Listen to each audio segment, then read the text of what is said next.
Welcome to Bakes and Blenders. Today you're going to learn how to make a delicious fudgy chocolate cookie bar.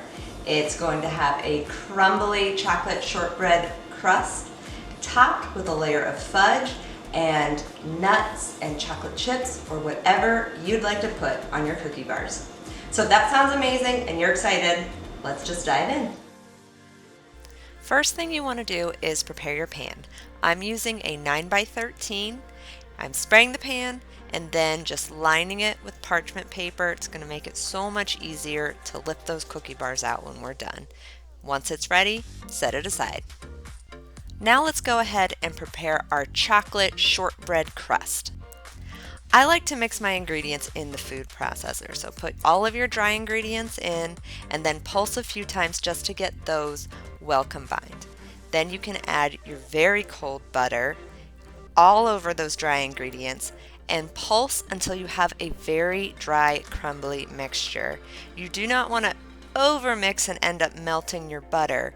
This is going to look like sand when you clump it together. It should hold a little bit, but mostly it's very powdery. You'll find the recipes used in this video in the description box below.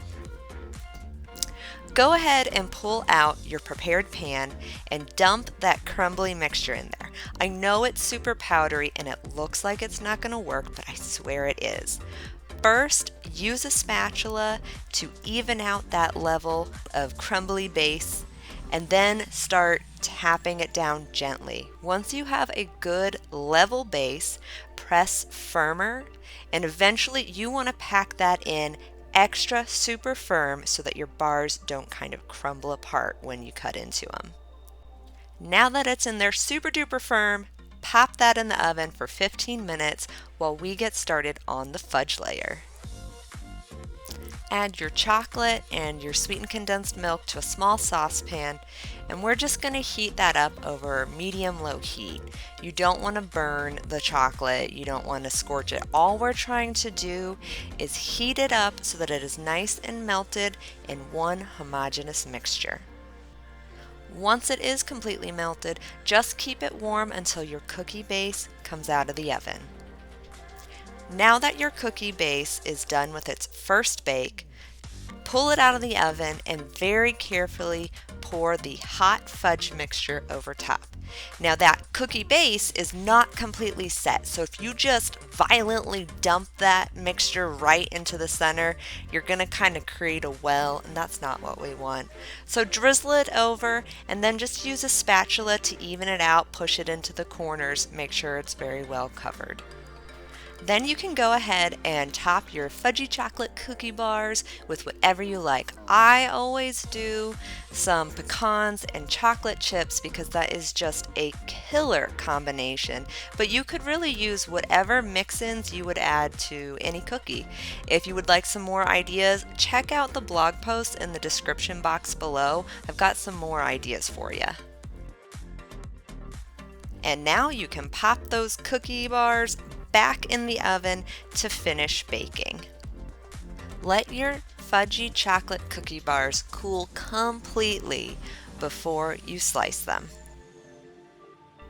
The parchment paper that I like to use has grid lines on it, which is fantastic. I like to use those lines as a guide so that I get nice, even squares.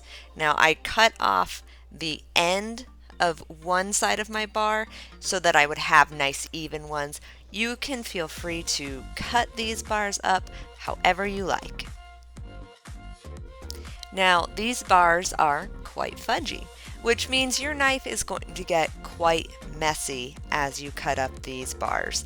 I suggest wiping your knife down after every slice, and if it gets really messy, go ahead and just rinse it off under some warm water, dry it off, and then keep cutting.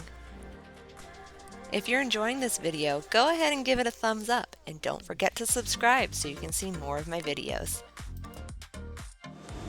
Once your cookie bars are cooled and you've chopped them, you can dig right in. They are amazing. Look at this. We've got the different layers, that crumbly base, that ooey gooey fudgy topping, and I love the combination of nuts and chocolate chips. But Let's see, does it taste as good as it looks?